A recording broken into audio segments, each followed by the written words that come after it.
സുഷ്മി Shankar sir, principal Rajan sir, പ്രിയപ്പെട്ട അധ്യാപകരെ കൂട്ടുകാരെ, പുസ്തകങ്ങളെയും വായനയും ഇഷ്ടപ്പെടുന്ന ആർക്കും ഏറ്റവും ഓർമ്മിക്കാവുന്ന ഒരു അനുഭവത്തിലേക്ക് നിങ്ങൾക്ക് ഏവർക്കും സ്വാഗതം. ദേശീയ ഗ്രന്ഥശാല വാരത്തോടനുബന്ധിച്ച് ഞങ്ങൾ ലൈബ്രറി വ്യത്യസ്തമായ പരിപാടികളാണ് നടത്തിയിരിക്കുന്നത്.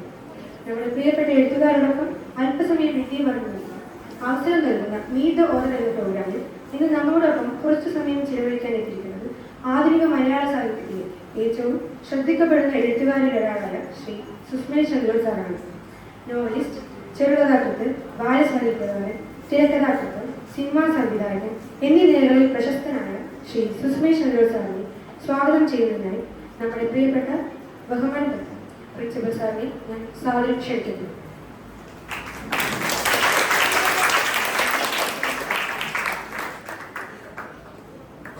Good morning, children. Most respected Chief Guest, Sushma Chandru sir, Library Advisor sir, dear students. So we have been celebrating this days. What is the week going on?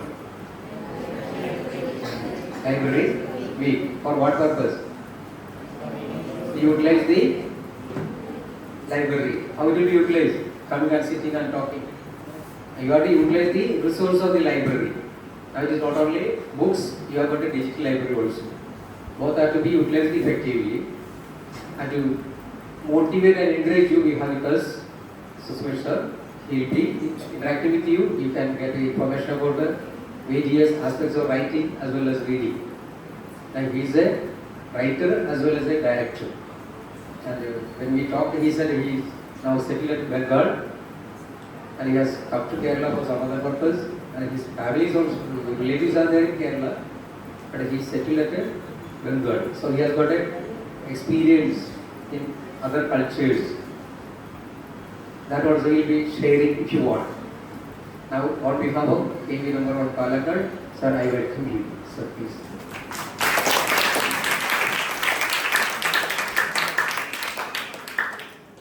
I welcome all of you to this function. Thank you.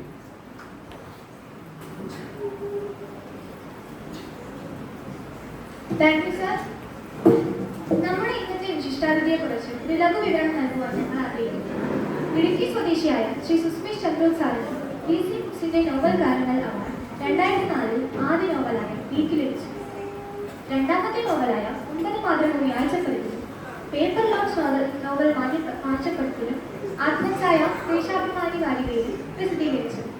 2009 KA Kodungallur കഥാപുരസ്കാരത്തിന് മരണവിദ്യാലയം എന്ന കഥാസമാഹാരം അർഹമായി.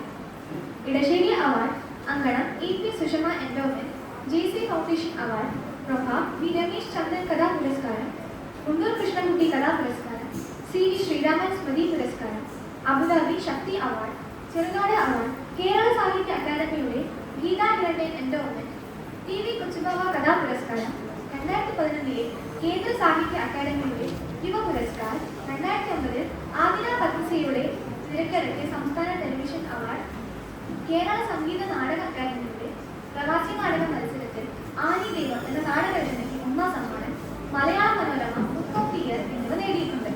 2006 പകൽ സിനിമയ്ക്ക് തിരക്കഥ എഴുതി. തുടർന്ന് ആശുപത്രികൾ ആവശ്യപ്പെടുന്ന ലോകം, ആദിന പത്മശ്രീ, മരിച്ചവരുടെ കടൽ എന്നീ ഹ്രസ്വ സിനിമകൾക്ക് തിരക്കഥ എഴുതി. 2018 TK പത്മിനി എന്ന ചിത്രകാരിയുടെ ജീവിതത്തെ ആസ്പദമാക്കി പത്മിനി എന്ന ചിത്രത്തിന് തിരക്കഥ എഴുതി സംവിധാനം ചെയ്തു. പഴിച്ചണ്ട എന്ന ഏറ്റവും പുതിയൊരു നോവൽ ഉടനെ തന്നെ മാതൃഭൂമി പ്രസിദ്ധീകരിക്കുന്നുണ്ട്. ഇനി നാം എല്ലാവരും കാത്തിരിക്കുന്ന വാക്കുകളിലേക്കാണ്. എഴുത്തുകാരും വായനക്കാരും പരസ്പരം ഇടപെടുന്ന ഒരു ഇന്റർനെറ്റ് സെക്ഷനായിട്ടാണ് ഈ പരിപാടി പ്ലാൻ ചെയ്തിരിക്കുന്നത്. ആദ്യം നമുക്ക് സുസ്മി സാറിനെ കേൾക്കാം. തുടർന്ന് നിങ്ങളുടെ ചോദ്യങ്ങൾക്കും ആശയങ്ങൾക്കും സാർ മറുപടി പറയുന്നത്. ശ്രീ സുസ്മി ചന്ദ്ര സാറിനെ ഞങ്ങൾ വേദിയിലേക്ക് സ്വാഗതം ക്ഷണിക്കുന്നു.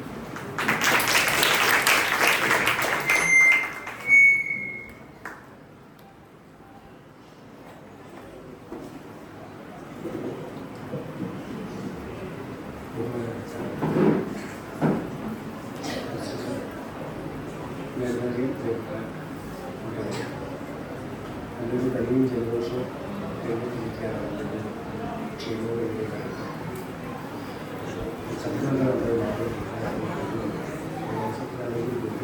ഒരുപാട് സന്തോഷമുള്ള എല്ലാവരെയും കാണാൻ സാധിച്ചത്. നിങ്ങൾ നന്നായി വായിക്കുന്നവരുണ്ടെന്നാണ് വളരെ സന്തോഷം. അതിനേക്കാൾ ഉപരിയായിട്ട് വളരെ ചിട്ടയോട് കൂടിയിട്ടുള്ളൊരു പ്രവർത്തനം സ്കൂളിൽ നടക്കുന്നുണ്ടെങ്കിൽ അറിവുകൾക്ക് വരുമ്പോൾ തന്നെ മനസ്സിലാവുന്നു. അതൊരു ആര് പറഞ്ഞു തരാതെ നമുക്ക് മനസ്സിലാവുന്ന ഒരു കാര്യമാണ്. അപ്പോൾ അത് നിങ്ങൾക്ക് ഒരുപാട് ഗുണം ചെയ്യുന്നുണ്ട്. നിങ്ങളുടെ വായന ഇംഗ്ലീഷിലും അതോടൊപ്പം മലയാളത്തിലുമായിട്ട് മുന്നേറുന്നുണ്ട് എന്ന് മാത്രം ഈ ബുക്സിൻ്റെ കൂടെ വന്ന ആളുകൾ പറയുന്നപ്പോൾ മനസ്സിലായി. ഇടയ്ക്കിടയ്ക്ക് ഇവിടെ ബുക്ക് ഫെയറുകൾ നടത്തുന്നുണ്ട് എന്ന് നല്ല രീതിയിൽ പുസ്തകങ്ങൾ, അതായത് മുതിർന്ന ആളുകൾ വായിക്കുന്ന പുസ്തകങ്ങളാണ് നിങ്ങൾ കുട്ടികൾ വായിക്കുന്നതെന്നാണ് അവർ പറഞ്ഞത്. അതായത് സാധാരണഗതിയിൽ വളരെ മുതിർന്ന ആളുകൾ വായിക്കാൻ തിരഞ്ഞെടുക്കുന്ന പുസ്തകങ്ങളാണ് പലപ്പോഴും നിങ്ങൾ വിദ്യാർത്ഥികൾ തിരഞ്ഞെടുക്കുന്നതും വായിക്കുന്നതും. അപ്പോൾ അതൊക്കെ ഒരു വലിയ സന്തോഷം തന്നെയാണ്. ഇത്രയും പേർ വായനയിലേക്ക് വരുന്നു. പുസ്തകങ്ങൾ ഭാഷാഭേദമില്ലാതെ, അതായത് നിങ്ങൾ പഠിക്കുന്ന നിങ്ങളുടെ ഭാഷ ഇംഗ്ലീഷും ഹിന്ദിയും ആണെങ്കിൽ പോലും പ്രാദേശിക ഭാഷയ്ക്ക് കൊടുക്കുന്ന പ്രാധാന്യം, അപ്പോൾ ഇംഗ്ലീഷിന് കൊടുക്കുന്ന പ്രാധാന്യമുള്ള വരുന്നതൊക്കെ സന്തോഷം തന്നെ. ഞാനൊരു ഈ ബുക്ക് ഫെയർ ഉദ്ഘാടനം ചെയ്ത അവിടെ പുസ്തകങ്ങൾ നോക്കിയിരുന്നപ്പോൾ ഫൈസൽ സാറും ഞാനും സംസാരിച്ചപ്പോൾ മനസ്സിൽ വന്നൊരു കാര്യം അത് ഞാനൊന്ന് പറയാം. 2 വർഷം മുമ്പ് ഞാനൊരു വടക്കഞ്ചേരിക്ക് അടുത്തൊരു സ്ഥലത്ത് ഒരു പരിപാടിക്ക് പോയി. അപ്പോൾ അവിടെ ചെന്ന് കുറച്ച് കഴിഞ്ഞപ്പോൾ അവിടെ ഒരു പ്രായമുള്ള ഒരാളെ പരിചയപ്പെട്ടു. 70 വയസ്സിൽ കഴിയുന്ന ഒരാൾ. അദ്ദേഹം പരിചയപ്പെട്ട് കുറച്ച് കഴിഞ്ഞപ്പോൾ എന്നോട് പറഞ്ഞു അദ്ദേഹത്തിൻ്റെ പേരക്കുട്ടി മകൻ്റെ മകള്, അവരുടെ മകളുടെ മകള് നന്നായിട്ട് എഴുതുന്ന ഒരു കുട്ടിയാണ്. അപ്പോൾ സാധാരണ അങ്ങനെയൊക്കെ പറഞ്ഞ് കുട്ടികൾ എഴുതുന്നു എന്ന് പറയുന്നത് കുട്ടികളുടെ കഥകളും കവിതകളൊക്കെ പുസ്തകമാക്കുന്നതൊന്നും ഇന്ന് അത്ര പുതുമയുള്ള കാര്യമല്ല. കാരണം നിങ്ങൾക്കറിയാം, നമുക്ക് ഒരുവിധപ്പെട്ട എന്ത് കാര്യങ്ങളും സാധിക്കുന്ന വിധത്തിലേക്ക് ടെക്നോളജി നമ്മുടെ കൈവശമുണ്ട്. ഇപ്പോൾ 5 വർഷങ്ങൾക്ക് മുൻപ് പോലും ഒരു സ്കൂളിൽ ചെന്നാൽ ഈ ഡിജിറ്റൽ ടെക്നോളജി കുട്ടികൾ ഇതുപോലെ കൈകാര്യം ചെയ്യുന്നത് കാണാൻ പറ്റും. ഇന്നിപ്പോൾ നമ്മൾ ഏത് സ്കൂളിൽ ചെന്ന് കഴിഞ്ഞാലും ലൈവ് ടെലികാസ്റ്റിങ്ങോ അല്ലെങ്കിൽ റെക്കോർഡിങ്ങോ പിന്നീട് അതിന് ശേഷമുള്ളതിൻ്റെ എഡിറ്റിങ്ങും സൗണ്ട് മിക്സിങ് ഒക്കെ ഉൾപ്പെടെയുള്ള വളരെ കുട്ടികൾ തന്നെയാണ് ചെയ്യുന്നത്. അത് വളരെ പെർഫെക്ഷനോട് കൂടിയിട്ട് പ്രൊഫഷണലായിട്ടാണ് ചെയ്യുന്നത്. അപ്പോൾ അതൊക്കെ ഒരുപക്ഷെ ഇന്ത്യയിലെ മറ്റ് സംസ്ഥാനങ്ങളിലെ സ്കൂളുകളിൽ ചെന്നാൽ തീരെ കാണാൻ കഴിയില്ല. ചില ടൗണുകളിലുള്ള സ്കൂളുകളിലല്ലാതെ. അപ്പം അങ്ങനെയൊക്കെ നോക്കുമ്പോൾ കേരളത്തിൽ അതെല്ലാം വളരെ പഴയതായി കഴിഞ്ഞ കാര്യങ്ങളാണ്.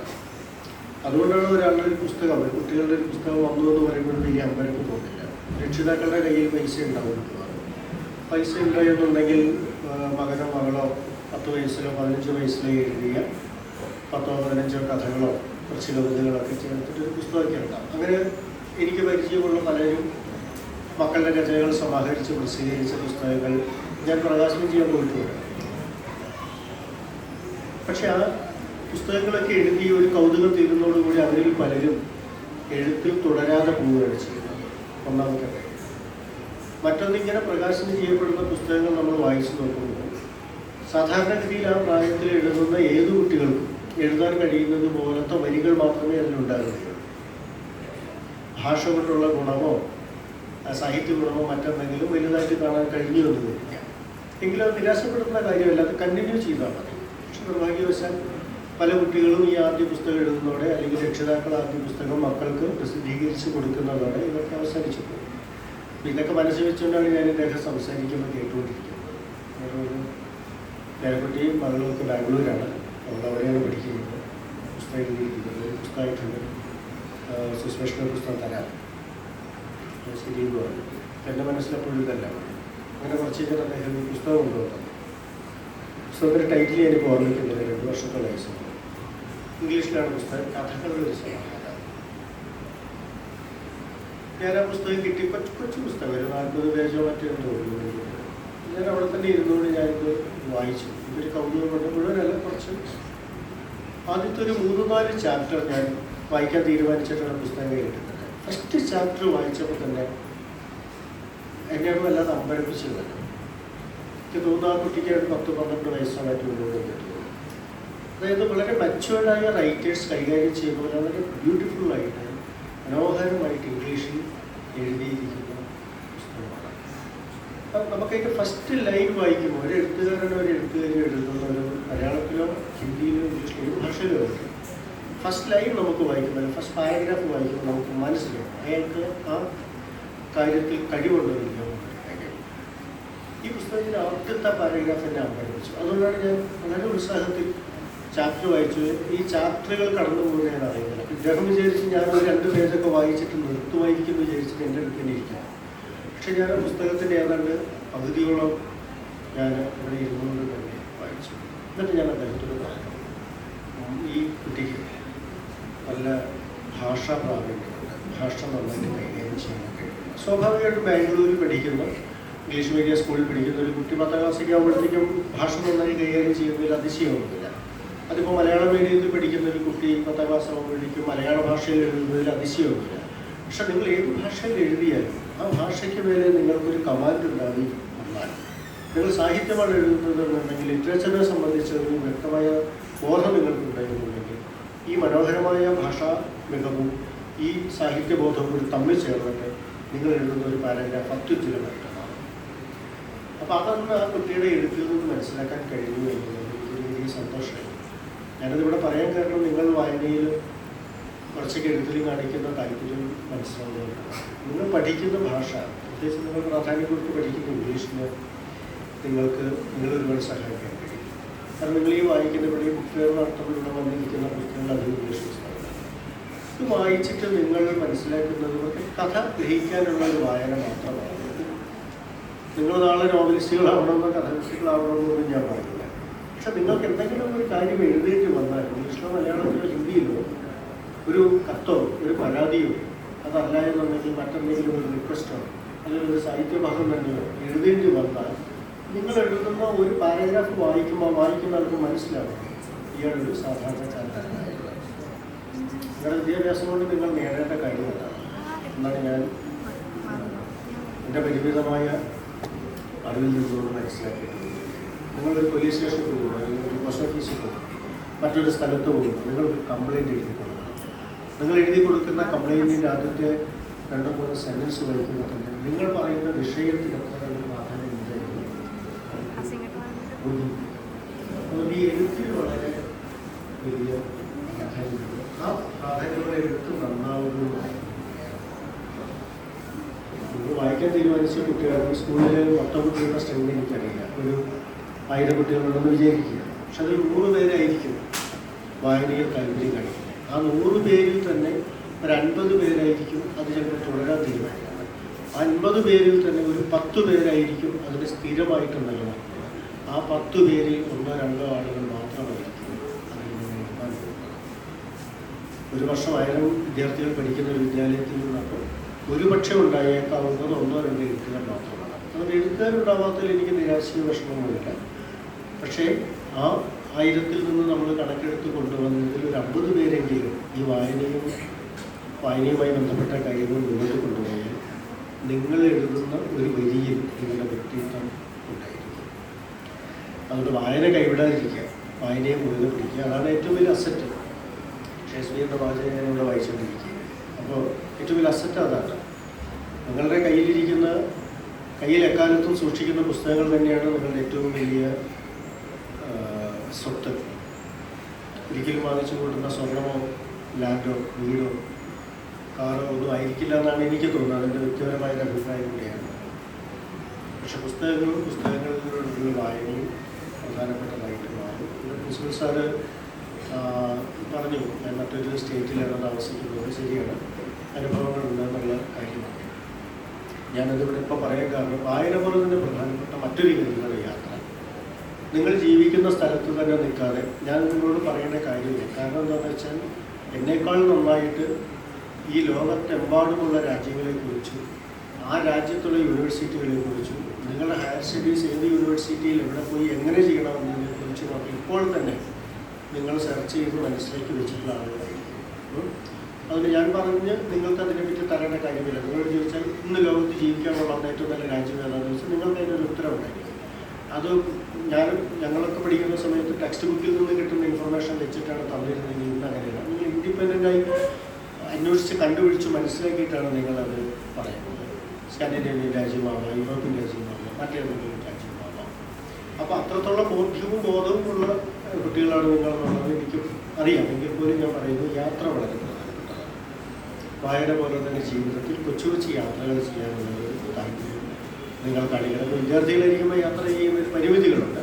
കാരണം വിദ്യാഭ്യാസമൊക്കെ കഴിഞ്ഞതിന് ശേഷം അല്ലെങ്കിൽ വിദ്യാഭ്യാസത്തിനിടയിൽ കിട്ടുന്ന ഇടവേളകളിൽ രക്ഷിതാക്കളോടൊപ്പമോ രക്ഷിതാക്കളുടെ അനുവാദത്തോടു കൂടിയോ കൊച്ചു കൊച്ചു യാത്രകൾ കൂടുതൽ മനുഷ്യരെ മനസ്സിലാക്കാൻ, വ്യത്യസ്തരായ മതവിഭാഗങ്ങളിലുള്ള വ്യത്യസ്തമായ ഭാഷകൾ സംസാരിക്കുന്ന വ്യത്യസ്തമായ രുചികളുള്ള ആഹാരം കഴിക്കുന്ന മനുഷ്യർക്ക് ഇടപെടുകയും അവർക്കിടയിലേക്ക് ചെയ്യുക, അവരിൽ ഒരാളായിട്ട് മാറുക. അങ്ങനെ ഈ വൈവിധ്യത്തെ മനസ്സിലാക്കാനും ഉൾക്കൊള്ളാനും ഇവരെ മനസ്സിലാക്കുക. പുസ്തകങ്ങൾ വായിക്കുമ്പോൾ നിങ്ങൾക്ക് കിട്ടുന്നതാണ്. ഹാരോൾഡ് പിറ്ററെ വായിക്കുമ്പോൾ കിട്ടുന്നതല്ല ഷേക്സ്പിയറെ വായിക്കും. മാർക്കേസിനെ വായിക്കുമ്പോൾ കിട്ടുന്ന ഒന്നല്ല മറ്റേതെങ്കിലും എഴുത്തുകാരെ വായിക്കും. അല്ല ദസ്തോവ്സ്കിയെ വായിക്കുമ്പോൾ നമുക്കുണ്ടാകുന്ന ഒരു അനുഭവമല്ല ഒരിക്കലും കസാസാക്കീസിനെ വായിക്കും. അപ്പോൾ വായനയിൽ എല്ലായ്പ്പോഴും എഴുത്തുകാർ വൈവിധ്യം നിറയ്ക്കുന്നത് പോലെ തന്നെ യാത്രകളിൽ മനുഷ്യരും വൈവിധ്യം നിറയ്ക്കും. അപ്പോൾ ആ ഒരു ബോധ്യം നിങ്ങൾക്കുണ്ടെങ്കിൽ ജീവിതം വളരെ ഉണ്ടാകും എന്നുള്ളതാണ് എൻ്റെ ഒരു അഭിപ്രായം. ഈ ആമുഖമായിട്ട് പറഞ്ഞതേ നിങ്ങളെ കൂടുതൽ എന്തെങ്കിലും ചോദിച്ചാൽ ഞാൻ ചോദ്യങ്ങൾക്ക് മറുപടി ചെയ്തിട്ട് പറയാം.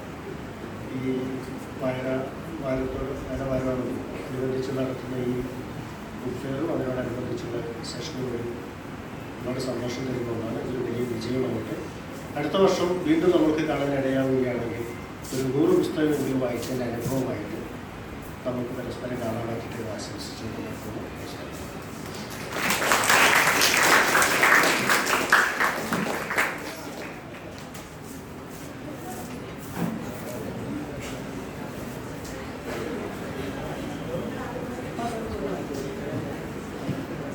ആർക്കെങ്കിലും ചോദ്യങ്ങളുണ്ടെങ്കിൽ ചോദിക്കാം.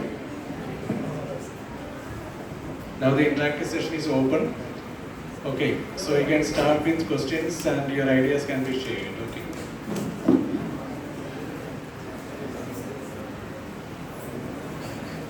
You can ask the doubts and those who are writing or those who are reading, and we cannot comprehend the meaning. How to comprehend it? How to read effectively? Not only novels, even how to read a text.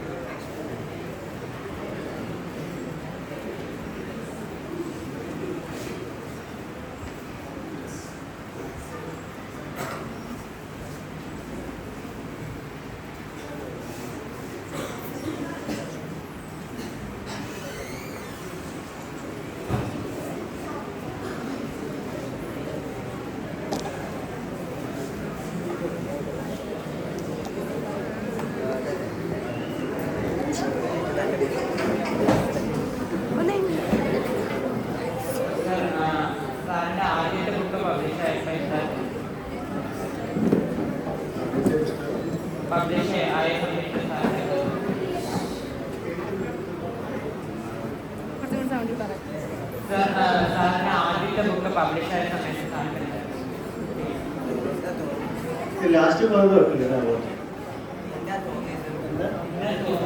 എന്താ സന്തോഷം തോന്നി? വലിയ സന്തോഷം തോന്നി.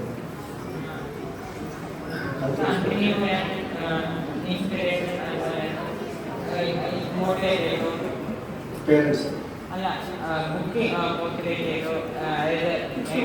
Books motivate ചെയ്തു. ഞാൻ ചെറുപ്പത്തിൽ ഒരു 6-7 വയസ്സോളം വായിക്കാറുണ്ടായിരുന്നു. ഞാൻ വായിച്ച പുസ്തകങ്ങൾ ഒരുപാട് മോട്ടിവേറ്റ് ചെയ്തിട്ടുണ്ട്.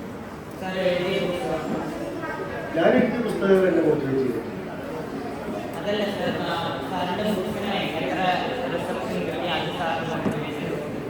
റിസപ്ഷൻ നമ്മളെ മോട്ടിവേറ്റ് ചെയ്യാൻ റിസപ്ഷൻ ഉണ്ടോ ഇല്ലയോ എന്നുള്ളത് നമ്മുടെ ഒരു വിഷയമാണ്. അതിനെ അറിയിക്കുന്ന കാര്യം നമ്മളൊരു പ്രവൃത്തി ചെയ്താൽ മതി. അതിൻ്റെ റെസ്പോൺസിനെ കുറിച്ച് ആലോചിക്കേണ്ട കാര്യമില്ല. ഇപ്പോൾ എഴുതുമ്പോൾ മാത്രമല്ല, ഇപ്പോൾ ഒരാൾ വയ്യാണ്ട് വെളിയിൽ കിടക്കുന്നു, നമ്മൾ അയാളെടുത്ത് ആശുപത്രിയിൽ കൊണ്ടുപോകും. നമ്മളെന്തെങ്കിലും തിരിച്ച് പ്രതീക്ഷിച്ചുകൊണ്ടായിരിക്കരുത്. നമ്മുടെ ഡ്യൂട്ടിയാണത്. ഒരാൾ വഴിയിൽ കിടക്കുന്നു, വയ്യാണ്ട് കിടക്കുന്നു, നമ്മളെടുത്ത് ഹോസ്പിറ്റലിൽ കൊണ്ടുപോകും. പിന്നെ ഹോസ്പിറ്റലിൽ പുറത്ത് നമ്മൾ വെക്കുന്നത് ഇയാളുടെ ബന്ധുക്കൾ വരുമ്പോൾ നമ്മൾ കുറച്ച് പൈസ തരും, അല്ല നമ്മളെ പറ്റി പറയും, പത്രക്കാരെ വിളിക്കും, ഫോട്ടോ എടുക്കും. ഇതൊന്നും നമ്മൾ പ്രതീക്ഷിക്കരുത്. അത്രയും കാര്യങ്ങളൊക്കെ നമ്മൾ ചെയ്യും. അതിങ്ങനെ എഴുതും. നമ്മുടെ ഡ്യൂട്ടി എഴുതുക എന്നുള്ളതാണ്. എഴുതി പുസ്തകം അതുകൊണ്ട് കൂടിയിട്ട് അത് പബ്ലിക്കിൻ്റെ സ്വത്താണ്. ശരിക്കും പബ്ലിക് പ്രോപ്പർട്ടിയാണ്. പിന്നെ നമുക്ക് അതിന്മേൽ വേറെ ഒരു തരത്തിലുള്ള അത് സ്വീകരിക്കപ്പെടാതിരിക്കാൻ. ചില സിനിമകൾ വരുമ്പോൾ കണ്ടിട്ടില്ല, പൊളിഞ്ഞു പോകും, ചില പടം സൂപ്പർ ഹിറ്റാണ്. അപ്പോൾ അത് സംഭവിക്കുന്നതാണ്. അതിന് നമ്മളത് എടുത്താൽ മതി. ക്ലിയർ ആയോ?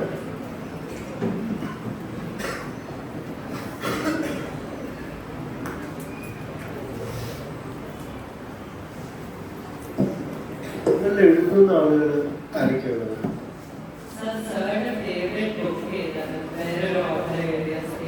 വേറെ ഓതേഴ്സ് എഴുതിയ പുസ്തകം ഞാൻ ചെറുപ്പത്തിൽ വായിച്ചത് ചുക്കും കേൾക്കും എന്ന് പറയുന്ന ഒരു പുസ്തകമാണ്. അർക്കാദി ഗൈഗാർ എന്ന് പറയുന്ന ഒരു റഷ്യൻ നോവലിസ്റ്റ്, റഷ്യൻ സാഹിത്യകാരനായിരുന്നു അർക്കാദി ഗൈഗാറുടെ ചുക്കും കേൾക്കും എന്ന പേരുള്ള ഒരു പുസ്തകമാണ് ഞാൻ വായിച്ച, എന്നെ ആദ്യമായിട്ട് സ്വാധീനിച്ച പുസ്തകം. അത് ഒരു ബാലസാഹിത്യ കൃതിയെന്ന് വേണമെങ്കിൽ പറയാം, പക്ഷെ അതൊരു മികച്ച സാഹിത്യ കൃതി തന്നെയാണ്. Russian literature. പട്ടാളക്കാരനായ അച്ഛൻ ഒരു വെക്കേഷന് നാട്ടിലുള്ള ഭാര്യയും മക്കളെയും അയാളുടെ ജോലി സ്ഥലത്തേക്ക് ക്ഷണിക്കുന്നതാണ് കഥയുടെ ഒരു വൃത്താണ്. പക്ഷെ 2 കുറുമ്പന്മാരായ മക്കളായിരുന്നു അദ്ദേഹത്തിനുണ്ടായിരുന്നത്, 2 ആൺകുട്ടികൾ. മൂമ്മന് തമ്മിൽ എപ്പോഴും അടിയുണ്ടാകും. അപ്പോൾ അമ്മ വീട്ടിലില്ലാതിരുന്നൊരു ദിവസമാണ് ഈ അച്ഛൻ അയച്ച ടെലഗ്രാം വരുന്നത്. അപ്പോൾ അച്ഛൻ ടെലഗ്രാമിന് ആദ്യം വീട്ടിലേക്ക് കത്തയച്ചു, നിങ്ങൾ ഇന്ന ദിവസം അവിടെ വരണം, വെക്കേഷന് എൻ്റെ അടുത്ത് വന്നിട്ട് വർക്ക് സ്ഥലത്ത് നിൽക്കണം എന്ന് പറഞ്ഞിട്ട് കത്തയച്ച് അമ്മ അതിനുള്ള എല്ലാ ഒരുക്കങ്ങളും നടത്തി 2 മക്കളെയും കൂട്ടിപ്പോയി. അങ്ങനെ ഒരു ദിവസം അമ്മ പുറത്തു പോയ സമയത്ത് ഒരു ടെലഗ്രാം വന്നു. യുവമാർ ടെലഗ്രാം വാങ്ങിച്ച് അടുത്ത് വെച്ചെങ്കിൽ യുവമാർ ഇടി വടക്കിൻ്റെ ഇടയിൽ ഓരോ സാധനം എടുത്ത് എറിയുന്നതിനിടയിൽ ഈ ടെലഗ്രാം വെച്ചിരുന്ന ബോക്സ് എടുത്ത് ഒരു പുറത്തേക്ക് പോയി. പുറത്ത് ഭയങ്കര മഞ്ഞായിരുന്നു. റഷ്യയിൽ എനിക്കറിയാമല്ലോ, മഞ്ഞ് തണുപ്പുള്ള സ്ഥലങ്ങൾ, മഞ്ഞ് ധാരാളമായിട്ട് വരും. അപ്പോൾ മഞ്ഞ് പെട്ടെന്ന് ഇവർ ഓടി ചെല്ലുമ്പോഴത്തേക്കും ഈ മഞ്ഞിൽ ഈ കത്ത് തിരിച്ചെടുക്കാൻ പറ്റാത്ത വിധത്തേക്ക് അവർ പോകും. ഇവർക്ക് മനസ്സിലായി സംഗതി കുഴപ്പമായിരുന്നു. അങ്ങനെ പ്രധാനപ്പെട്ട എന്തോ ഒന്നാണ്, അത് അമ്മയ്ക്ക് കൊടുക്കേണ്ടതായിരുന്നു, കഴിയില്ല എന്ന് മനസ്സിലാകുമ്പോൾ 2 പേരും കൂടെ തീരുമാനമെടുക്കും, ഇങ്ങനെ സംഗതി നടന്നതായിട്ട് ഭാവിക്കേണ്ടതുണ്ടെന്നാണ്. അങ്ങനെ പിറ്റേ ദിവസം അമ്മ മക്കളെ കൂട്ടിയിട്ട് ഇവിടേക്ക് പോകും. പക്ഷെ അച്ഛൻ അയച്ച ടെലഗ്രാം ഇപ്പോൾ വരണ്ട, ഇവിടെ കുറച്ച് കുഴപ്പങ്ങളുണ്ട്, അതുകൊണ്ട് ഇപ്പോൾ വരണ്ട, ഇത് പറഞ്ഞിട്ട് വന്നാൽ മതി എന്നായിരുന്നു. അപ്പം അത് എന്താണ് അറിയാൻ വയ്യാതെ അമ്മ ഇവരെ കൂട്ടി പോകുന്ന യാത്രയാണ്. അപ്പോൾ യാത്രയും മുഴുവൻ ഇവർക്ക് ഒരുപാട് പ്രതിസന്ധികളുണ്ടാകുന്നതാണ് ആ നോവൽ. അതൊരു വല്ലാത്ത അനുഭവം. കൊച്ചു പുസ്തകമാണ്, പക്ഷെ അത് ഞാൻ പറഞ്ഞ ഞാനത് വായിക്കുന്ന എനിക്ക് 7ാം ക്ലാസ്സിലോ 6ലോ 7ലോ ഒക്കെ പഠിക്കുന്ന സമയത്താണ്. അന്ന് തൊട്ട് ഇന്ന് വരെ ഞാൻ ഇടയ്ക്കിടയ്ക്ക് അത് വായിക്കും. എന്നെ വല്ലാണ്ട് ഇൻസ്പയർ ചെയ്യുന്ന പുസ്തകം, എന്നെ ഇൻസ്പയർ ചെയ്ത അനേകം പുസ്തകങ്ങളുണ്ട്.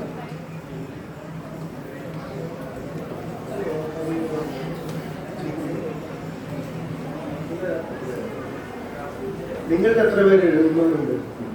കഴിവൊക്കെ ശരിക്കും 2, 3, 5 പേര് എഴുതുന്നു. കുറച്ച് പേര്. എന്തൊക്കെ എഴുതുക? എന്താ എഴുതുക? കഥ എന്താ?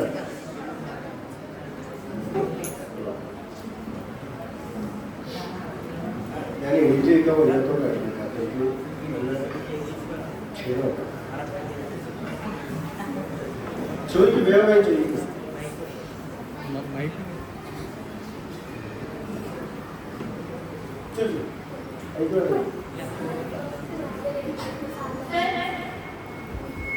ഫസ്റ്റ് നോവൽ എഴുതിയപ്പോൾ ഫസ്റ്റ് നോവൽ എഴുതുന്നത് എനിക്ക് 25 വയസ്സുണ്ട്.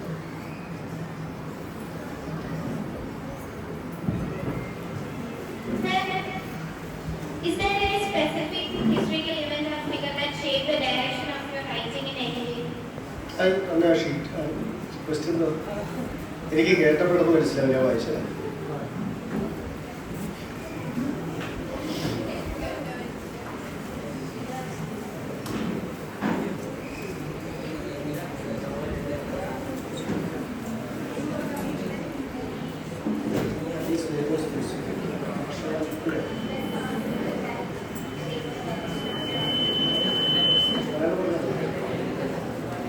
നല്ല ചോദ്യമാണത്. ഇതിനകത്ത് എന്നെ സ്വാധീനിച്ച വ്യക്തികളോ അല്ലെങ്കിൽ എന്നെ സ്വാധീനിച്ച പുസ്തകങ്ങളോ ഏതാണോ എന്നുള്ളതാണ്.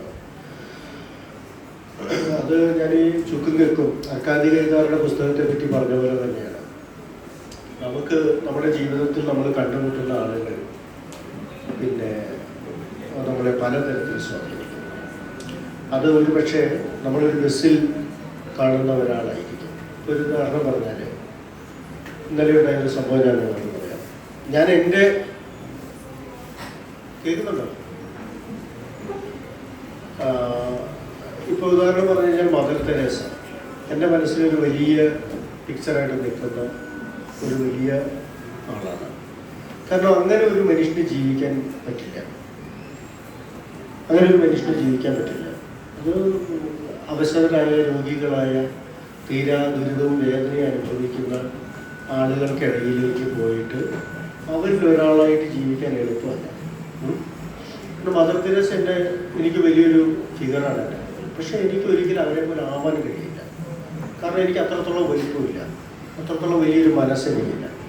പക്ഷെ അവർ ഈ സമൂഹത്തിന് വേണ്ടി ചെയ്ത കാര്യങ്ങൾ നമ്മുടെ മുമ്പിൽ വലിയൊരു വെളിച്ചമായിട്ട് ഉണ്ട്. ഇപ്പോൾ വേറെ പറഞ്ഞു കഴിഞ്ഞാൽ ഞാൻ അടുത്തിടെ വായിച്ച ഒരു പുസ്തകമാണ് ഫൈറ്റിംഗ് ചിക്ക എന്ന് പറയുന്നൊരു പുസ്തകം. ഈ ക്വസ്റ്റ്യൻ തന്നയാൾ കേൾക്കുന്നുണ്ടോ? ഫൈറ്റിംഗ് ചിക്ക, അതായത് നിങ്ങൾക്ക് നെറ്റിൽ സെർച്ച് ചെയ്ത് കഴിഞ്ഞാൽ മനസ്സിലാകും. മിച്ച് അൽബോം എന്ന് പറയുന്ന വളരെ ഫേമസ് ആയ, വേൾഡ് ഫേമസ് ആയ ഒരു ബെസ്റ്റ് സെല്ലിംഗ് ഓണറാണ് മിച്ച് അൽബോം. മിച്ച് അൽബോമിൻ്റെ വളരെ പ്രശസ്തമായ ഒരു പുസ്തകവും പ്രശസ്തമായ അനേകം പുസ്തകങ്ങളിലൊന്നാണ് ഫൈറ്റിംഗ് ചിക്ക. ഫൈറ്റിംഗ് ചിക്ക എന്ന് പറയുന്നത് ഹെയ്റ്റി എന്ന പേരുള്ള ഒരു ഐലൻഡിൽ നടന്ന ഒരു ഭൂകമ്പത്തെ തുടർന്ന്, ഇയാൾ അമേരിക്കക്കാരനാണ്, അമേരിക്കൻ അവതരാണ്. ഇദ്ദേഹവും ഇദ്ദേഹത്തിൻ്റെ ഭാര്യയും കൂടി ഈ ഐലൻഡിൽ പോവുകയും അവിടെ ഭൂകമ്പത്തിൽ തകർന്നുപോയ കുടുംബങ്ങളെയും രക്ഷിതാക്കളെയും ബന്ധുക്കളെയും നഷ്ടപ്പെട്ട മക്കളിൽ നിന്ന് പറ്റുന്ന ആളുകളെ എന്ന് വെച്ചാൽ എല്ലാവരെയും അവർ ഒരു ചേർത്ത് പിടിച്ചുകൊണ്ട് ഒരു സ്കൂൾ തുടങ്ങുകയും ചെയ്യുന്നതാണ്, ഒരു കെയർടേക്ക്. അപ്പോൾ അങ്ങനെയുള്ള ഒരു സിറ്റുവേഷനിൽ അദ്ദേഹത്തിൻ്റെ മുമ്പിൽ എത്തുന്ന കുട്ടിയാണ് ചിക്ക. ചിക്ക 1-5 വയസ്സോ മറ്റേ ഉള്ളൂ. അപ്പോൾ ഫൈൻഡിങ് ചിക്ക എന്ന പുസ്തകത്തിൽ മിച്ച് അൽബോം വിവരിക്കുന്നത് ഏതാണ്ട് 40 വയസ്സിന് മുകളിൽ പ്രായമുള്ള മിച്ച് അൽബോമിനെയും ഭാര്യയെയും ചിക്ക എന്ന 5 വയസ്സുകാരി ജീവിതത്തെക്കുറിച്ച് എന്തെല്ലാം പഠിപ്പിച്ചു എന്നുള്ളതാണ്. ഞാനത് വിവരിക്കേണ്ട കഴിയില്ല, പുസ്തകത്തിൽ ഇവിടെ കാണാം മിച്ച് അൽബോമിൻ്റെ പുസ്തകം. നിങ്ങളത് വാങ്ങിയിട്ട് വായിക്കണം. ഫൈൻഡിങ് ചിക്ക നിർബന്ധമായിട്ട് നിങ്ങൾ വായിക്കണം. ആ പുസ്തകത്തിൽ ആ കുട്ടിക്ക് പിന്നീട് എന്താ സംഭവിച്ചു എന്നുള്ളത് ഞാനിവിടെ പറയുന്നില്ല, അത് അവിടെ നിന്നോട്ടെ. അതൊരു സ്മരണയായിട്ടാണ്, ഒരു ഓർമ്മക്കുറിപ്പായിട്ടാണ് അദ്ദേഹം എഴുതുന്നത്. എന്നെ ഈ അടുത്ത കാലത്ത് ഞാൻ പുസ്തകം വായിക്കുന്ന ഒരു 5-6 വർഷത്തിനുള്ളിലാണ് എന്നെ ഈ അടുത്ത കാലത്ത് വായിച്ച പുസ്തകങ്ങളിൽ വല്ലാതെ മതിച്ച ഒരു പുസ്തകം. അത് ഒട്ടും ഫിക്ഷൻ അല്ല, അത് ശരിക്കൊരു മെമ്മേറാണ്.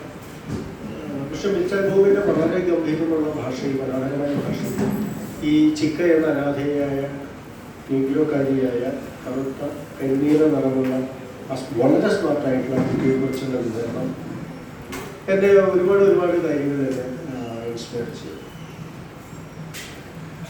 പോരെ, ഞാനിങ്ങനെ പറഞ്ഞ ഒരുപാട് ഇൻസ്പയർ ആയിട്ടുള്ള ഫിഗറുകളെ കുറിച്ചും ബുക്സിനെ കുറിച്ചും പറയാനുണ്ടാവും.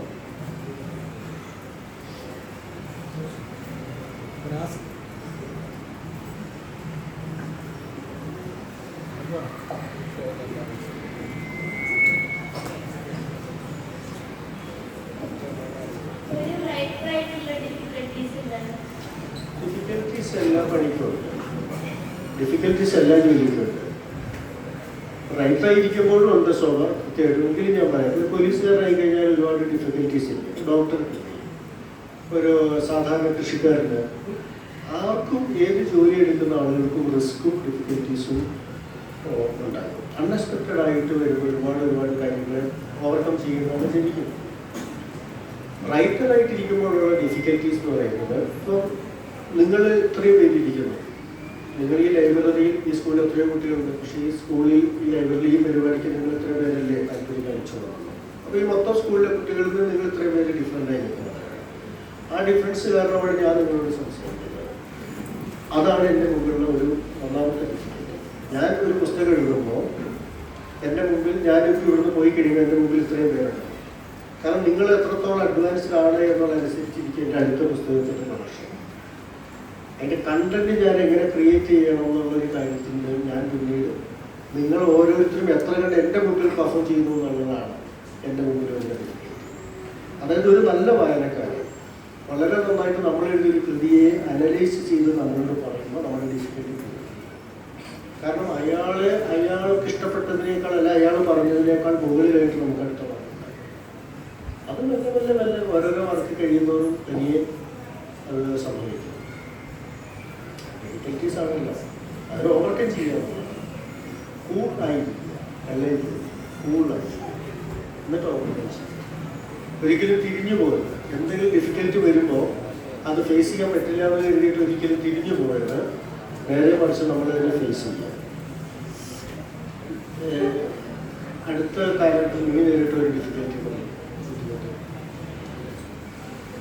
എന്തെങ്കിലും പ്രതിസന്ധി ഉണ്ടായോ?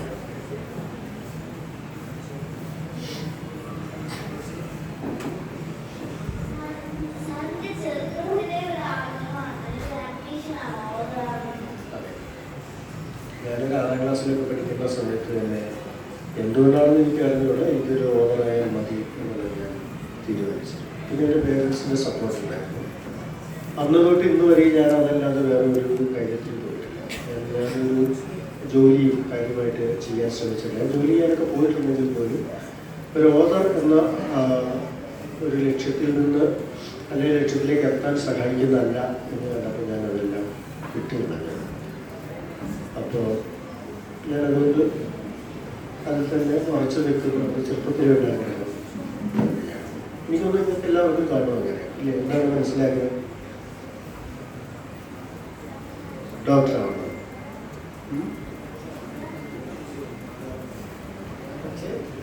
എഴുതാറുണ്ട്. ഞാൻ ആദ്യം പറഞ്ഞ കഥയില്ലേ, നിങ്ങൾ ഇംഗ്ലീഷിൽ എഴുതിയാലും മലയാളത്തിൽ എഴുതിയാലും എനിക്ക് വ്യത്യാസമില്ല. പക്ഷെ നല്ല സ്ട്രക്ചറലായിട്ട് വളരെ നല്ലൊരു ബ്യൂട്ടിഫുൾ നാരേഷനാണ്. അത് ഇംഗ്ലീഷിലെ പുസ്തകങ്ങൾ നന്നായിട്ട് വായിക്കുന്നു. ഏതാ ഇംഗ്ലീഷോ മലയാളം? ഇംഗ്ലീഷ് വായിക്കും. എന്നിട്ട് ഒന്നുകിൽ ഇംഗ്ലീഷിൽ എഴുതുക, അതല്ല എങ്കിൽ ആ ഇംഗ്ലീഷിൽ വായിച്ച് മനസ്സിലാക്കിയതനുസരിച്ചിട്ട് മലയാളത്തിൽ ട്രൈ ചെയ്യും. ലാംഗ്വേജ് വിഷയമല്ല.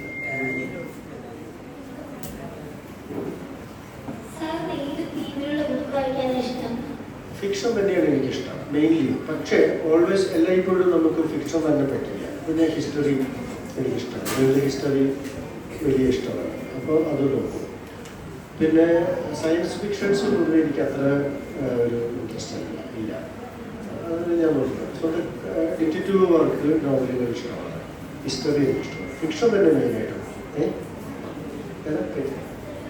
സസ്പെൻസ് ഓഫ്കോഴ്സ് അത് ഇതിനകത്ത് ഒരുമിച്ച് വരുമല്ലോ. അതായത് ലിറ്ററേച്ചറിൽ പലതരത്തിലുള്ള ക്ലാസിഫിക്കേഷൻസ് ഉണ്ട്. ഇപ്പോൾ ഹൊറർ നോവൽ, വാമ്പയർ ലിറ്ററേച്ചർ എന്നൊക്കെ പറഞ്ഞുകൊണ്ട് നമ്മൾ ഇതിനെ പലതരത്തിൽ ക്ലാസിഫൈ ചെയ്യുന്നുണ്ട്. അപ്പോൾ സസ്പെൻസ് ത്രില്ലറുകൾ, ക്രൈം ത്രില്ലറുകൾ, മിസ്റ്ററികൾ, വാമ്പയർ ലിറ്ററേച്ചർ, ഹൊറർ ലിറ്ററേച്ചർ ഒക്കെ പറഞ്ഞിട്ട് ക്ലാസിഫിക്കേഷൻ അനുസരിച്ച് ജോണർ മാറും.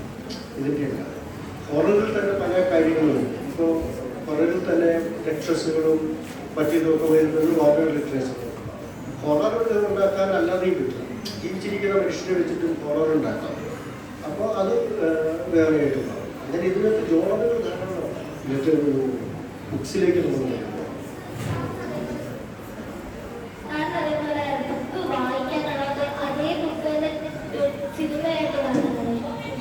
രണ്ടും ഇഷ്ടം. പക്ഷെ രണ്ട് മീഡിയമാണ്. ഇപ്പം നെറ്റ്ഫ്ലിക്സിൽ ഇപ്പോൾ വന്നുകൊണ്ടിരിക്കുന്ന 100 Years of Solitude എന്ന് പറയുന്ന മാർക്കേസിൻ്റെ വളരെ പ്രശസ്തമായ നോവലിൻ്റെ സീരീസാണ്. അതിപ്പോൾ തുടങ്ങി.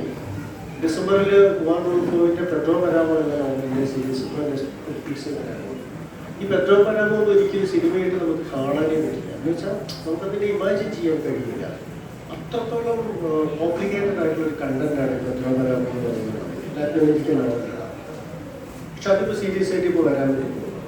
അങ്ങനെ വരുമ്പോഴും ഇത് രണ്ട് മീഡിയമാണ്. ഒരിക്കലും ഒരു ഫിക്ഷനെ അതേപടി നമുക്ക് വേറൊരു മീഡിയത്തിലേക്ക് കൺവേർട്ട് ചെയ്യാൻ പറ്റില്ല. ഇപ്പോൾ ട്രാൻസ്ലേഷൻ എന്ന് പറയുന്ന ഒരു കാര്യം, ഇംഗ്ലീഷിൽ എഴുതിയ ഒരു പുസ്തകം ഹിന്ദിയിലേക്ക് ട്രാൻസ്ലേറ്റ് ചെയ്യുമ്പോൾ വാസ്തവത്തിൽ ട്രാൻസ്ലേഷൻ അല്ല നടക്കുന്ന ട്രാൻസ്ക്രിയേഷനാണ് എന്ന് പറഞ്ഞാൽ തന്നെയാണ്. ഒരു മീഡിയത്തിൽ നിന്ന് മറ്റൊരു മീഡിയത്തിലേക്കുള്ള ഒരു ട്രാൻസ്ക്രിയേഷൻ അനുസരിക്കും ലിറ്ററേച്ചറിൻ്റെ അഡാപ്റ്റേഷൻസ് അല്ല. പക്ഷേ സാഹിത്യം വായിക്കുന്ന ആളുകൾ സാഹിത്യം വായിച്ചിട്ട് അതിനൊന്ന് ബ്ലൈൻഡ് ആയിട്ട് നിൽക്കും.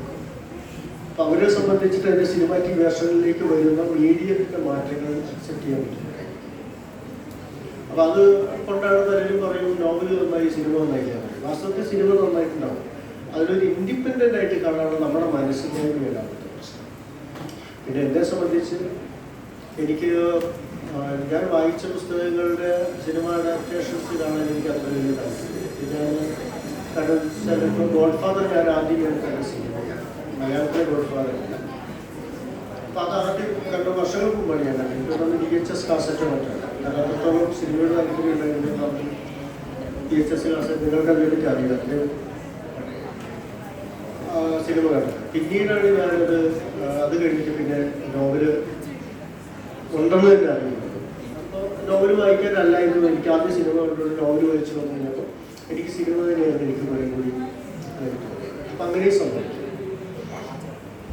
എന്താ പേര്? ഹൈമ.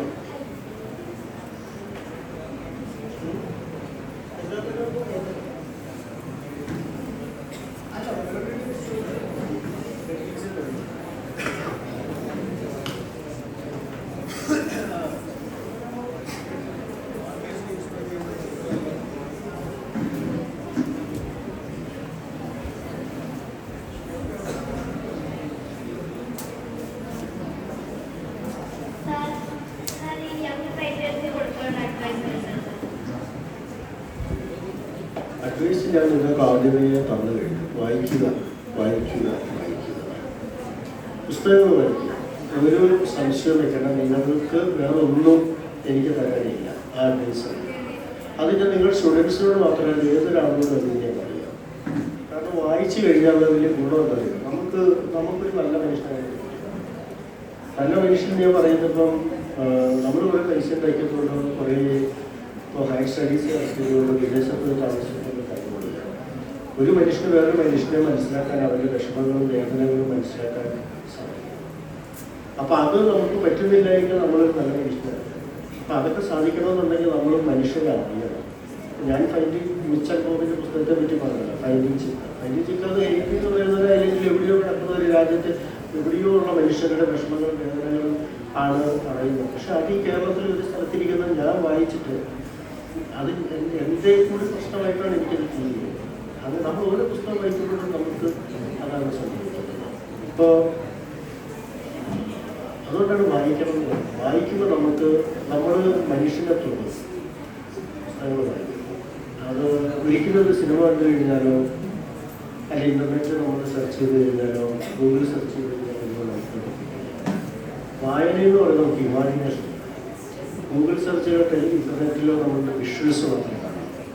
വിഷ്വൽസ് ഒരിക്കലും ഇമാജിനേഷൻ ക്രിയേറ്റ് ചെയ്യും, സപ്പോർട്ട് ചെയ്യും. ഇമാജിനേഷനെ സപ്പോർട്ട് ചെയ്യുന്നത് വായന.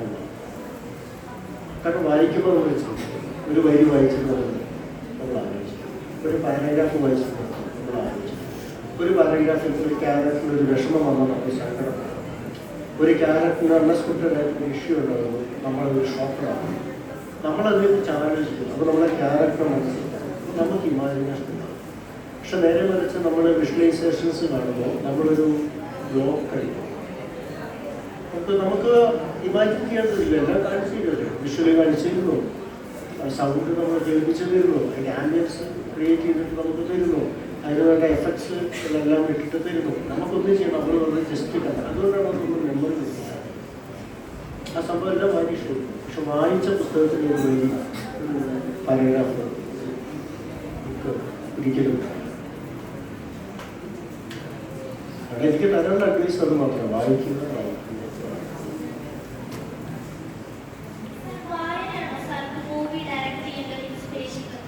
അത് രണ്ടും രണ്ടാണ്, രണ്ട് മീഡിയമാണ്. മൂവി വേറെ, ലിറ്ററേച്ചർ വേറെ. പക്ഷേ ഞാൻ പറഞ്ഞത് എന്തിൻ്റെയും ബേസ് വായനയാണ്.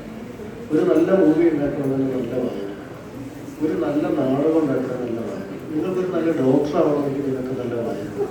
ഡോക്ടർ മെഡിക്കൽ ടെസ്റ്റ് ജോലി ചെയ്യുന്ന ഡോക്ടറുണ്ട്, അങ്ങേര് വായിച്ചു കൊടുക്കുന്ന പുസ്തകങ്ങളൊക്കെ അറിയാം. കാരണം അങ്ങേര് ഒരു നല്ല ഡോക്ടർ. അങ്ങേര് ഇപ്പോൾ ഞങ്ങൾ ലാസ്റ്റ് കോഴിക്കോട് മനോരമയുടെ പരിപാടി അയാളോട് വന്നിരുന്നു. അദ്ദേഹം ഈ മാതൃഭൂമിയുടെ ഒരു വാട്സാപ്പ് ഗ്രൂപ്പിൽ വായിച്ച പുസ്തകങ്ങളെ കുറിച്ച് നിരന്തരം എഴുതിയിരുന്നത്. നല്ല തിരക്കുള്ള ഡോക്ടറാണ്. അതിൻ്റെ ഇടയിൽ നിന്നിട്ട് പുസ്തകം വായിക്കാൻ സമയമുണ്ട്. കാരണം അങ്ങേർക്കറിയാം ആ ജോലിയുടെ എല്ലാ കോംപ്ലിക്കേഷൻസിനകത്തും സ്ട്രെസ്സിൻ്റെ അകത്തും അതിൻ്റെ റിലീഫ് എന്ന് പറയുന്ന വായന. അപ്പം അതുകൊണ്ട് എന്ത് കാര്യം ചെയ്യാനും ആ ജോലി നമുക്ക് മിടുക്കുണ്ടാവുന്നതാണ് നമ്മൾ ബുക്സ് വായിച്ചത്.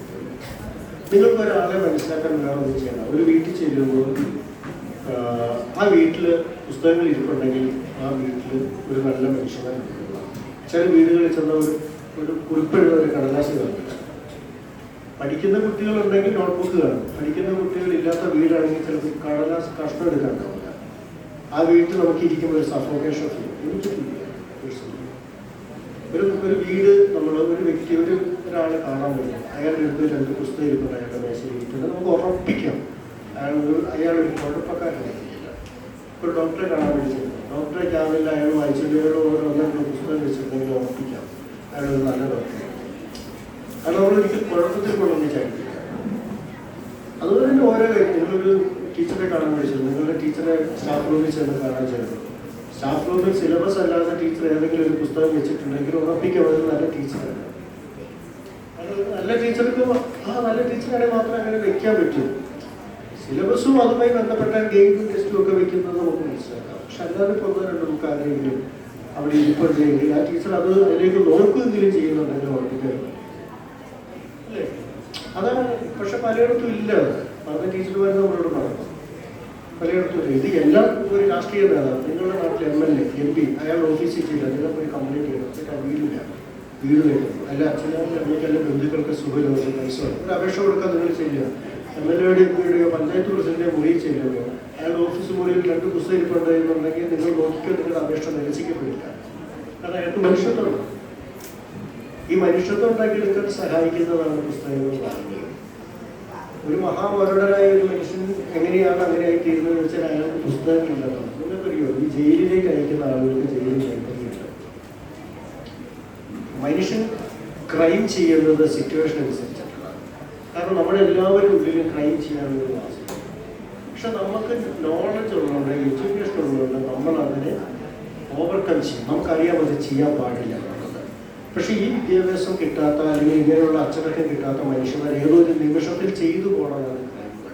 അവരെല്ലാ കാലത്തും കുറ്റവാളികളല്ല. ഇവർ ജയിലിൽ ചെന്ന് കഴിയുമ്പോൾ അവരെ മാറ്റാനായിട്ടാണ് അവരുടെ ലൈബ്രറികളാണ് പുസ്തകങ്ങളുള്ളത്. ഈ ജയിലിൽ 10 കൊല്ലോ 15 കൊല്ലോ ശിക്ഷ കഴിഞ്ഞിറങ്ങുന്ന പല മനുഷ്യരും വളരെ നല്ല മനുഷ്യരായിട്ട് മാത്രമല്ല. അത് ശിക്ഷ കിട്ടി അകത്ത് കിടന്നുകൊണ്ടല്ല അവർ നടന്നത്. അങ്ങനെ ഇറങ്ങി വന്നിട്ടുള്ളവരൊക്കെ വീണ്ടും തിരിച്ച് അതേ ക്രൈമിലേക്ക് പോകും. പക്ഷെ അവിടെ നിന്ന് പുസ്തകങ്ങൾ വായിച്ചിട്ട് ജയിലിൽ ഇറങ്ങിയിട്ടുള്ള ഒരാളും തിരിച്ച് ജയിലിൽ പോകുന്നതാണ്. കാരണം ബുക്സിന്റെ ഗുണം എന്ന് പറയുന്നത് അതാണ്. അത് മനുഷ്യനെ ഭയങ്കര വലുതാണ്.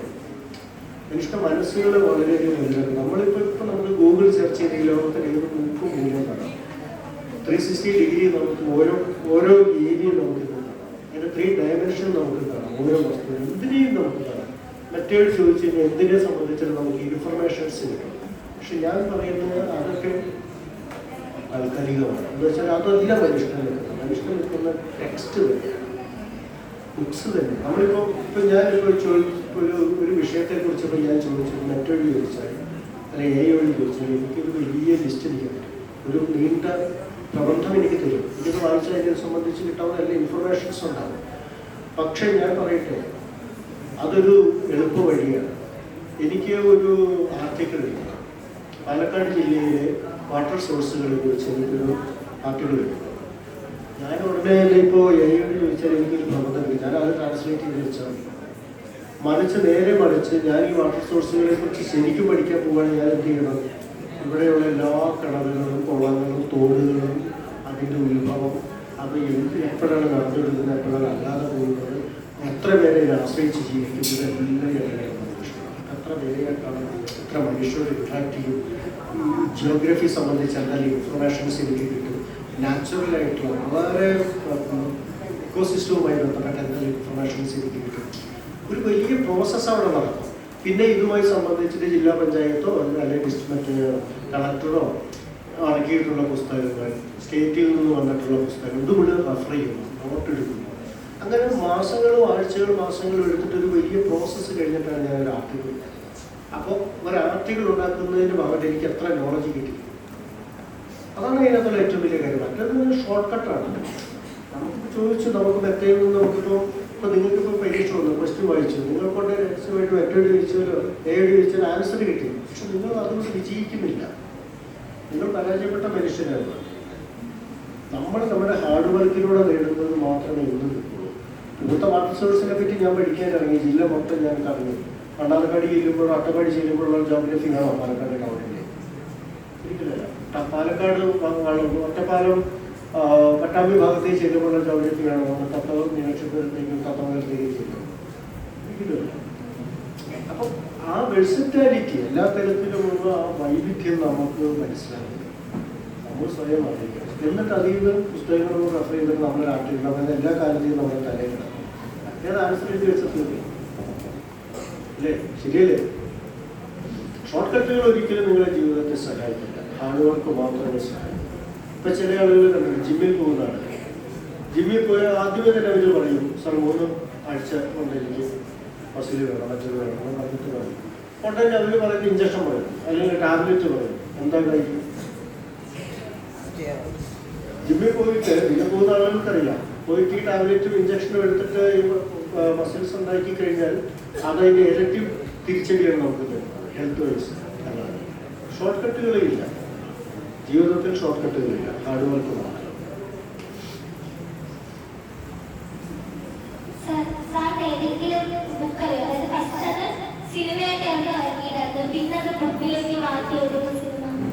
ഞാനോ ആദ്യം സിനിമയായിട്ട് വന്നിട്ട് പിന്നെ പുസ്തകമാക്കിയതോ?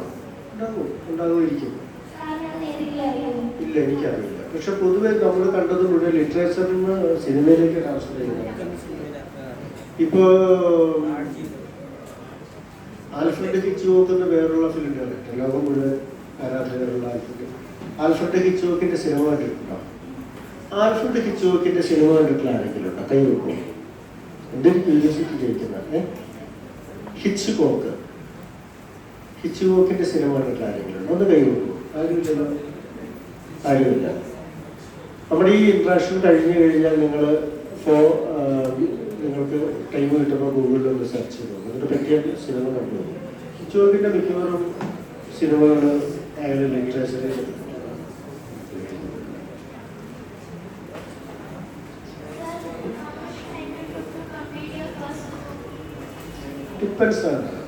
ഡിപ്പെൻസ് സബ്ജക്റ്റ് പോലെ മറ്റു കാര്യങ്ങളൊന്നും ഇരിക്കും. ചിലപ്പോൾ 6 മാസം, 1 വർഷം, 1.5 വർഷം.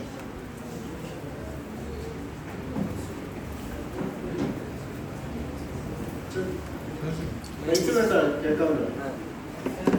ഞാനിപ്പോൾ ഒരു ബുക്ക് വായിക്കുമ്പോൾ സാറാണ് ഫിക്ഷനാണ്, അതേപോലെ ഞാൻ ബുക്ക് വായിക്കുമ്പോൾ എനിക്ക് ആ മെയിൻ ക്യാരക്ടറെ ഇഷ്ടപ്പെടണം, റിലേറ്റ് ചെയ്യാൻ പറ്റണം. മെയിൻ ക്യാരക്ടർ സാറെങ്ങനെയാണ്, അതായത് കംപ്ലീറ്റ്ലി ഗുഡ്, ഫ്ലോലെസ്, അങ്ങനെയാണ്. അതോ ന്യൂആൻസ് റിയലിസ്റ്റിക് കുറച്ചുകൂടെ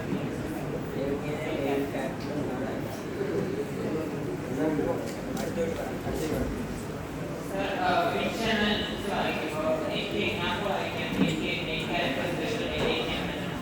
മെയിൻ ക്യാരക്ടേഴ്സ് സാധാരണ മെയിൻ ക്യാരക്ടേഴ്സ് റിയലിസ്റ്റിക്കും അതോ പെർഫെക്റ്റ്ലി ഗുഡ് ഫ്ലോലെസ് ആയിട്ട് കംപ്ലീറ്റ്ലി ഓണസ്റ്റ് ആയിട്ടാണ്.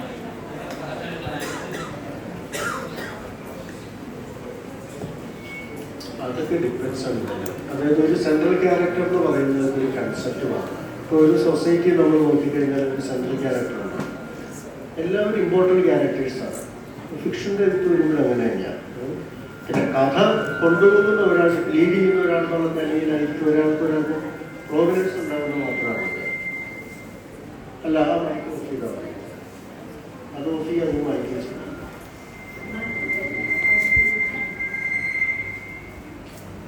അത് നമ്മൾ പുസ്തകത്തിനകത്ത് നമ്മൾ ഒരു ഫിക്ഷൻ്റെ അകത്ത് എല്ലാ ക്യാരക്ടേഴ്സും നമ്മൾ ഇൻഫ്ലുവൻസ് ചെയ്യും. ഒരു മെയിൻ ക്യാരക്ടർ മാത്രമായിരിക്കില്ല. നല്ല എഴുത്തുകാരുടെ ഒരു മിടുക്ക് എന്ന് പറയുന്നതാണ് ഒരു പുസ്തകത്തിലെ ഓൾമോസ്റ്റ് എല്ലാ ക്യാരക്ടേഴ്സിനും ക്യാരക്ടറുമാണ്, വ്യക്തിത്വം. അപ്പം അത് നമുക്ക് പഠിപ്പിക്കില്ല, നമുക്ക് സുഖമായിട്ട് വായിച്ചു പോകും. നിങ്ങളുടെ പുസ്തകം റെഗുലറായിട്ട് വായിക്കുന്ന ആളുകളൊന്ന് കൈകൊള്ളുക. റെഗുലറായിട്ട് വായിക്കും, മലയാളം, ഇംഗ്ലീഷ്. അതെ, ഞാൻ നിങ്ങളുടെ കൈപൊക്കിയ ആളുകളോടായിട്ടൊരു കാര്യം പറയാം. കൈപൊക്കിയ ആളുകൾ മാത്രമല്ല എല്ലാവർക്കും കേൾക്കാം. നിങ്ങൾ പുസ്തകങ്ങൾ വായിക്കുമ്പോൾ നോട്ട് എടുക്കാറുണ്ട്. പുസ്തകങ്ങൾ വായിക്കുമ്പോൾ നോട്ട് എടുക്കുന്നവരുടെ കൈ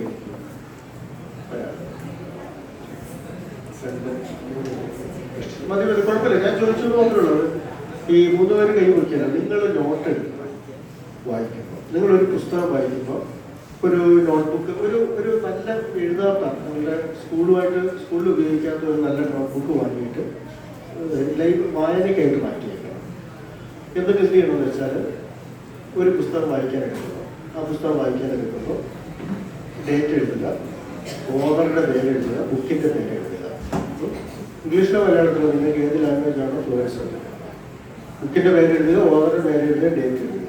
എന്നാൽ നിങ്ങൾ വായിച്ചു പോകുമ്പോൾ എന്താണോ ഫീൽ ചെയ്യുന്നത് അത് നിങ്ങൾ അതിനകത്ത് എഴുതണം. ശരി,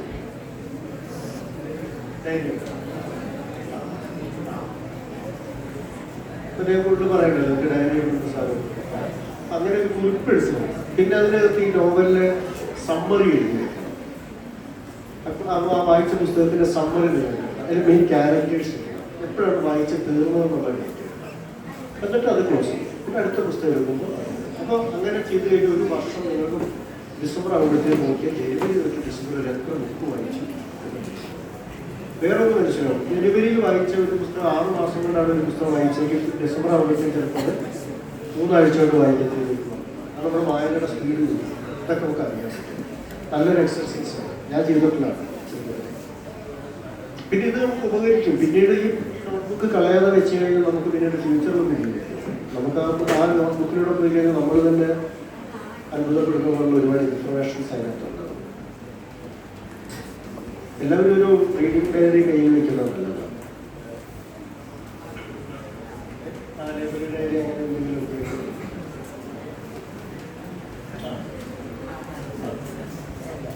ഞാനിപ്പോഴും വായിക്കുന്ന പുസ്തകങ്ങൾ നോട്ട്ബുക്കുകൾ എടുത്തിട്ടുണ്ട്. കാരണം നമ്മൾ മറക്കും ഇതൊക്കെ. ഇത് കുറേ കഴിഞ്ഞിട്ട് ഏത് പുസ്തകം വായിച്ചതൊക്കെ മറന്നു. ഞാനിപ്പോഴും വായിക്കുന്ന പുസ്തകത്തിന് ഇഷ്ടപ്പെട്ട പോർഷൻസ് ഒക്കെ മാർക്ക് ചെയ്ത് എടുത്തു. അപ്പം ഞാൻ ഇടയ്ക്ക് ആ കുറിപ്പുകളിലൊന്ന് കടന്നുപോയാൽ മതി. ആ ടോട്ടൽ ബുക്ക് എനിക്ക് വായിച്ച ഫീലിംഗ്.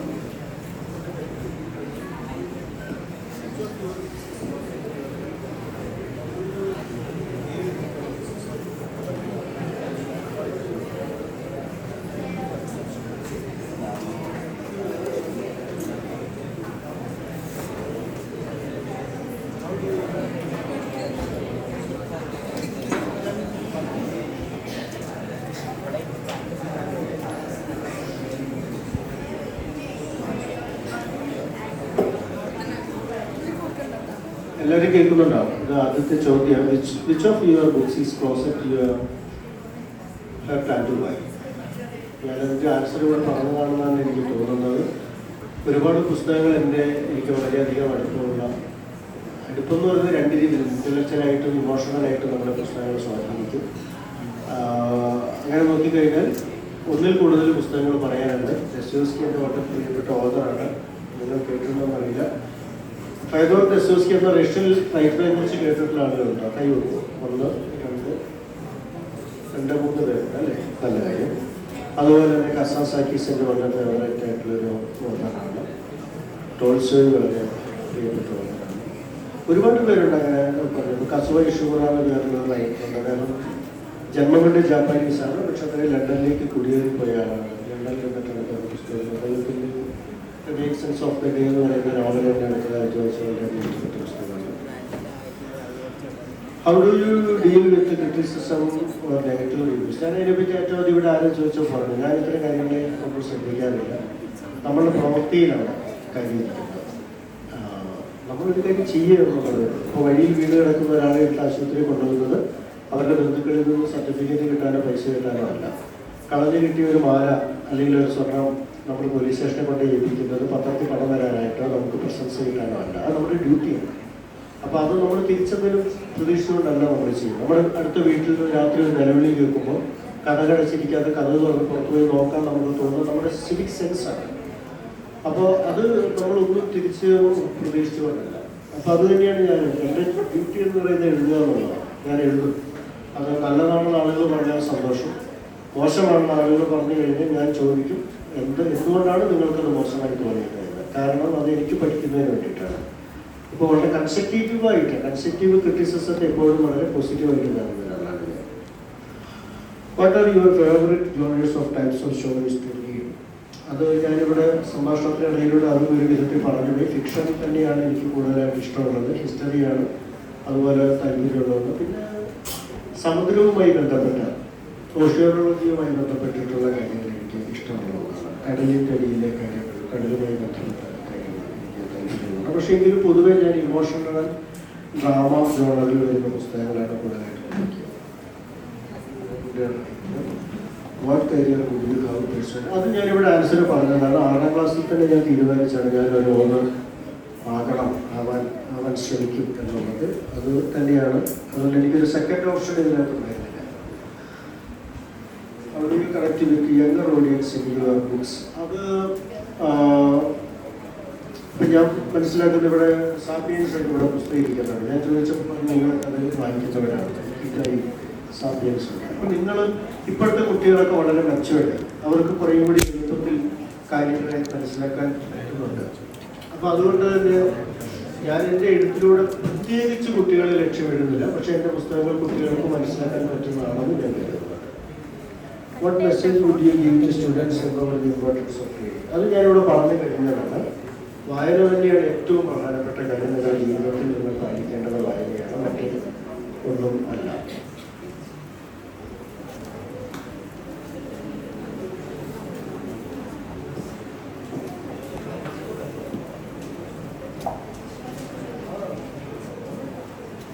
എഴുത്തിനെക്കുറിച്ചും വായനയെക്കുറിച്ചും ജീവിതത്തെക്കുറിച്ചും നമ്മുടെ പ്രിയപ്പെട്ട എഴുത്തുകാരൻ നമ്മോട് സംസാരിച്ചു. വായനയെ ഇഷ്ടപ്പെടുന്നവർക്കും എഴുതാൻ ആഗ്രഹിക്കുന്നവർക്കും തീർച്ചയായും അങ്ങയുടെ വാക്കുകൾ പ്രചോദനം തന്നെയായിരിക്കും സാർ. Thank you.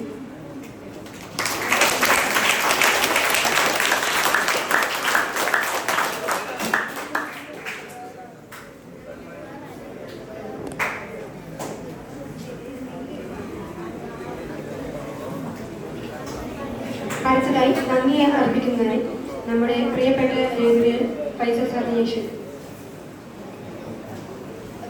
ബഹുമാനപ്പെട്ട ശ്രീ സുസ്മേഷ് ചന്ദ്ര സാർ, പ്രിയപ്പെട്ട കുട്ടികളെ, നാഷണൽ ലൈബ്രറി വീക്കായിട്ട് ബന്ധപ്പെട്ടുള്ള 2ാമത്തെ വിദ്യാർത്ഥി പ്രോഗ്രാമാണ് ഇവിടെ നടക്കുന്നത്. ഈ 2ാമത്തെ പ്രോഗ്രാമിൽ നമുക്ക് മലയാളത്തിലെ ഏറ്റവും അറിയപ്പെടുന്ന എഴുത്തുകാർ ഒരാളത്തിന് കിട്ടിയതിൽ സന്തോഷവാനാണ്. അതോടൊപ്പം തന്നെ നിങ്ങൾക്കറിയാം, വിദ്യാർത്ഥി പരിപാടികൾ നമ്മൾ വളരെ കണ്ടിന്യൂസ് ആയിട്ട് ഇനിയുള്ള മാസങ്ങളിൽ നമ്മൾ പ്ലാൻ ചെയ്യുന്നുണ്ട്. ഇതുമായിട്ട് വായനയുമായിട്ട് ബന്ധപ്പെട്ടുള്ള ഒരുപാട് കോമ്പറ്റീഷൻസും ഒരുപാട് ആക്ടിവിറ്റീസും നമ്മുടെ ലൈബ്രറി ഫോക്കസ്ഡ് ആണ്. അപ്പോൾ റീഡേഴ്സ് ക്ലബിൻ്റെ പരിപാടികളായിട്ട് തന്നെ ആയിരിക്കും ഈ പരിപാടികൾ പലതും ഓർഗനൈസ് ചെയ്യാൻ പോകുന്നത്. ആദ്യമായിട്ട് ഞാൻ നന്ദി പറയുന്നത് നമ്മുടെ പ്രിയപ്പെട്ട എഴുത്തുകാരനോട് തന്നെയാണ്. കൽക്കട്ടയിലാണ് താമസമെങ്കിലും പാലക്കാട് വന്ന ഇടയ്ക്ക് എന്തോ ഒരു വളരെ ആദർശികമായിട്ട് നമുക്ക് വീട് കിട്ടിയ ഒരു സുവർണ അവസരമാണ് അദ്ദേഹവുമായിട്ട് സംസാരിക്കുന്നതിന് വേണ്ടിയിട്ട്. നമ്മൾ ലൈബ്രറിക്ക് വേണ്ടിയിട്ട് കുറച്ച് ബുക്സ് നമ്മൾ വാങ്ങിയിട്ടുണ്ട്. അദ്ദേഹം അതിൽ സൈൻ ചെയ്യുമെന്ന് ഞാൻ പ്രതീക്ഷിക്കുന്നു.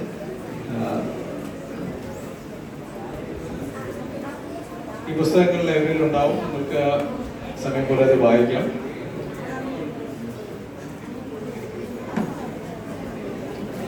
അദ്ദേഹത്തിന് ഞാൻ ഹൃദയത്തിൻ്റെ ഭാഷയിൽ കേന്ദ്രീയ വിദ്യാലയ പാലക്കാടിൻ്റെ പേരിലും റീഡേഴ്സ് ക്ലബിൻ്റെ പേരിലും ലൈബ്രറിയുടെ പേരിലും ഞാൻ നന്ദി അറിയിക്കുന്നു.